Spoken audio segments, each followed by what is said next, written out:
Cheers. Happy Friday. This is my mug from Caroline when she went to San Francisco. She brought me this beautiful mug back, the Golden Gate Bridge. It's got coffee in it. Okay, so today is Good Friday. I'm trying to think what the date is. I don't know. Maybe it's April 18th or something like that. 2025. You kind of lose track of time when you're recovering from a treatment day. But it's good because it's been it's been a week. So yeah, this is about when things start to get better. So, but the reason for the video is, I've decided I would like to try to have a YouTube type channel, I guess. I don't know anything about this stuff, about Brett's case, to bring some attention to it. We tried in the courts for 18 years to bring attention to this wrongful conviction. And we ran into obstruction and corruption in the Mississippi courts. And we're basically back to ground zero here after 18 years. Or a podcast, maybe. I don't know anything about that. I was just at the store and I saw microphones for sale. These big old things, that you sit on a desk and, like professional. And I thought, well, maybe I need to buy one of those. I don't know how to do it, but I know a lot of people do it. And for a lot less cause, for no reason, they've got these podcasts, a lot of people, and influencers who are talking about makeup and food. And, well, I'm talking about a kid's life, his life, taken away from him. Talk about El Salvador. I guess this has kind of stirred stuff up in me that we're talking about sending people to gulags for life and without due process, and leaving them there. And in America, we do the same thing. We have life sentences. Before 1996, 10 years was life.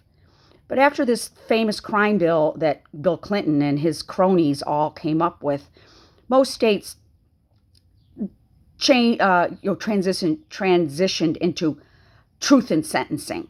Life means life, which is absolutely preposterous, especially if you're a 15-year-old and you have to do 50 years. I mean, that's what they consider life. I mean, even after 50 years, you aren't released. You can ask a judge to release you. What's the chances of that happening in Mississippi? So anyway, we have our own gulags. We have our own places we disappear people. 80% black people in this country are locked up. Maybe even more. I know it's a very high percentage based off of they're only 12% of the population. So, but Brett's white, and he's still, it applies. And but we have our very own gulags that we disappear people. Many of these people did not really have due process. They had a very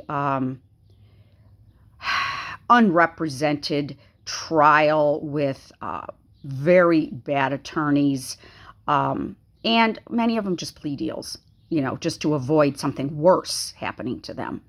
So yes, we have our own system of gulags. We're kind of not that much different than El Salvador when it really comes down to our criminal justice, our incarceration. In fact, we have the most people incarcerated in the world, 3 times more than China and Russia, so we're in bad shape when it comes to that. And Brett is a victim of this.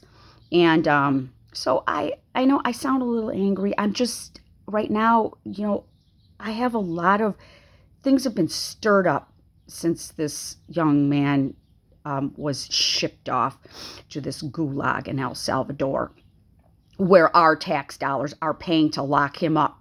without any due process. And it just seems kind of hypocritical.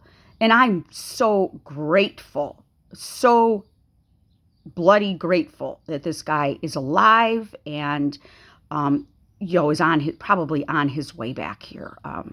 It's going to be difficult for Trump to hold this guy for very much longer. And the rest of the 200 that they shipped off without criminal charges or any due process. So, yes, I'm very grateful, but I also feel like I should, and this senator that did something, he did something for his constituent, which is what your representative is supposed to do and your senator is supposed to do, is act on your behalf. That's what you elect him to do. So this guy did that, and I give him a lot of credit. That's not a place you really want to spend your afternoon, at the El Salvador Gulag. So he's a hero in my mind, and he didn't just go home after they told him that he couldn't see this young man, Kilmar. So he stayed overnight and went back the next day, and he did get to see him, and he did get to report back to his family, who were probably absolutely traumatized on whether he was dead or alive and everything, his 3 children, so, and his wife. And so he was able to do that for this family, for our country to see that we're not going to sit by and let this type of authoritarian dictator wannabe Donald Trump and his cronies do this to our country. Basically erase due process that goes back to our Constitution, our Bill of Rights. So we got to fight. And I haven't been fighting for Brett for a while, at least a year now. I've run out of options. I did everything. I have done everything. And the last thing I tried to do was extrajudicial. And I did get a lawyer who was interested in that, a very good lawyer in Mississippi. And he was interested in approaching the judge with our request. But then he changed his mind. I don't know why. It's like he ghosted me at the end, and I still to this day don't know why that happened. I don't know if he contacted Jake, and Jake told him, no, don't do it. To this day, I don't know what happened. But anyway, that was the last attempt to, really, well, it wasn't the last. I did talk to 2 lawyers recently that wanted to pursue another PCR after the Supreme Court decision, Jones v. Mississippi, that Kavanaugh wrote, and seemed to have left a roadmap for us to go back to the Mississippi Supreme Court and ask for relief. And I agreed. I mean, I had 2 very good lawyers that said, yes, there was a roadmap, and yes, the thing doesn't seem final the way he wrote it, and all this kind of stuff. But then they ghosted me too. They said at the end, no, we're not doing it. So it was very weird, and I've run across this over and over and over and over again. And I'm tired, and I'm tired of these lawyers, honestly, ghosting me and getting our hopes up and then just disappearing. And it's really hard. So as it stands right now, Brett still has a wrongful conviction. It was self-defense, and he didn't have his witnesses. And so he's never had due process. He's never had his witnesses before a jury because Judge Gardner denied him that for no reason. He didn't give any legitimate reason for that. So anyway, we did get a court order back in 2008 after my investigation, after I did the investigation, the first and only investigation in this case. Brett sat in jail for 9 months, a 15-year-old. And his lawyer did zero work on the case, no investigation. I was the first one that came along and did one. I called the family, and I talked to Madge Jones. And we discovered jaw-dropping information that we presented to the Mississippi Supreme Court. And they ruled in our favor. In a couple of months' time, They knew right away that there was no evidence for this conviction, and they overturned it. But unfortunately, our lawyer at the time didn't know what to do with the court order. She took it to Judge Gardner, where I don't think she was obligated to go to him at all, because nowhere in the court order did it mention Judge Gardner going back to him, asking him for anything, or even approaching him. It did not say that, but she did it anyway. And then we ended up in this endless spiral of Judge Gardner blocking everything once he got it back in his court. But the court order did not involve him. So I think she completely dropped the ball. And of course, it's too late now. So anyway, the court order, and I will read it, and then I'm going to end this video and try to think about how I'm going to get some publicity, some interest in this case that I've not been able to do, because our lawyers have told us not to do that. They have told us not to go public, not to talk to the public. And, I've always felt like we should have, because there's 12 jurors out there who would have loved to know this information, that they put a child away for life without parole based off of not having his witnesses, his corroborating witnesses. If I was a juror on his trial, I would feel horrible. But we were told not to do that, and so we never did it.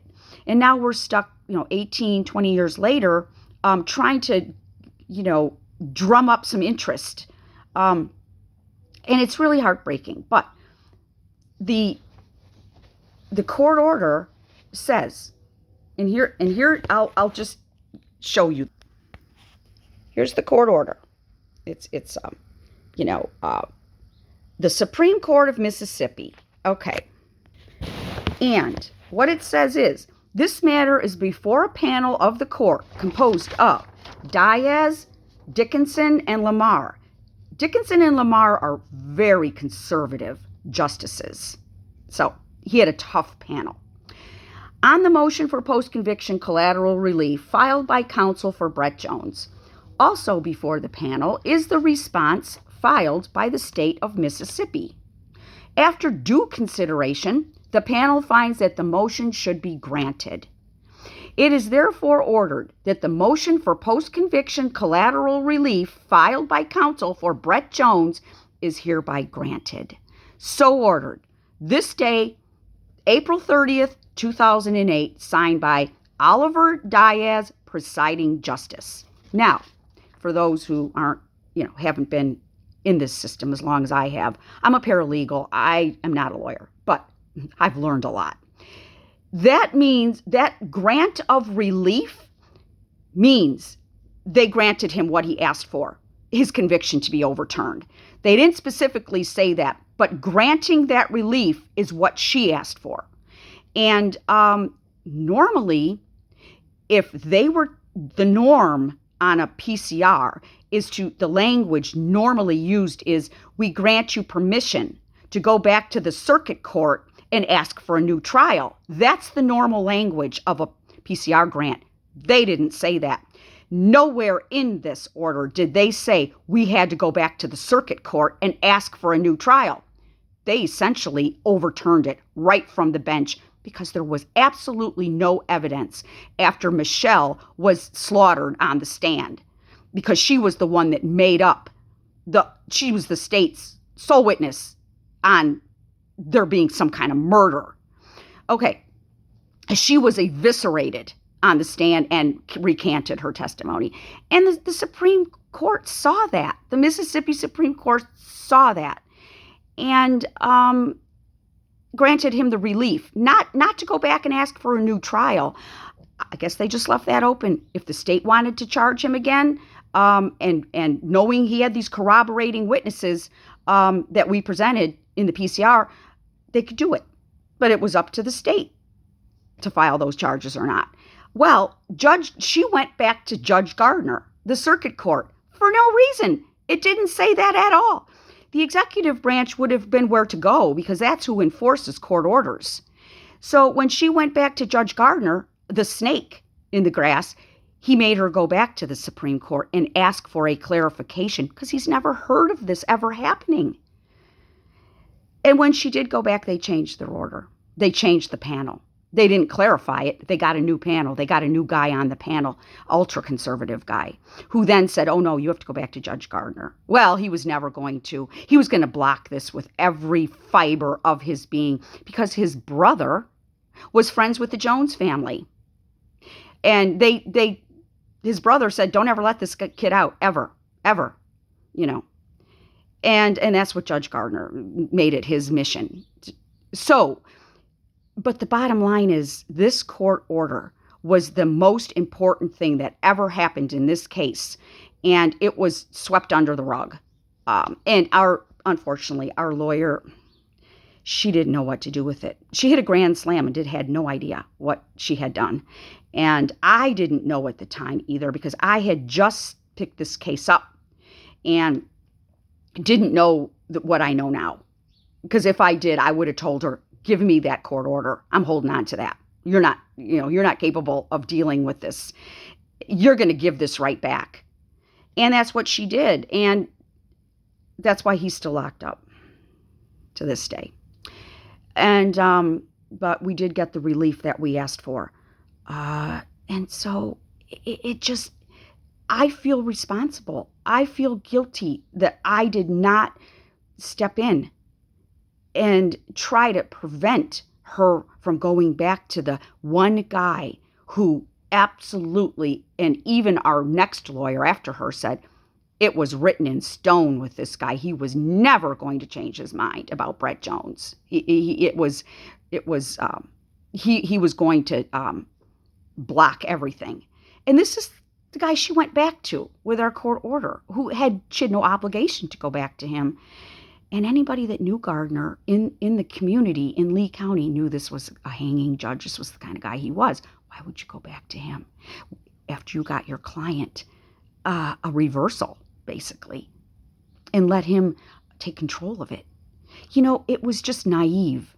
It was naive. And I remember being very kind of like, are you sure you're going to go back to him? Because I knew I'd already figured this guy out just from reading all of the documents and experiencing who he was. But she didn't seem to know that. And then we found out later her daughter was dating Jimmy Johnson, the sheriff who arrested Brett. So there was a lot of conflict and a lot of conflict of interest. Gardner shouldn't have even been a judge. His brother was friends with the Jones family, acting as a surrogate father to one of Brett's cousins. So there was a lot of conflict here that was not dealt with. And so this is where we are. I mean, my main point here was to read the court order and this obstruction that we've run into this entire 18 years. And what to do, nobody cares. And it's really heartbreaking. So I would like to start a series of YouTube videos or a podcast or something to get Brett's case some attention. I don't know if it would work. I don't know what would work at this point. But 30 more years. He's already done 20 since he was an 8th grader. This is just not, we're a gulag. This is a gulag system that expects that from children. Or anybody, 10 years was life in pre-1996, and it worked out. There wasn't repeat offender. I mean, there wasn't any rise in murders or crime or anything like that. People did their time and left.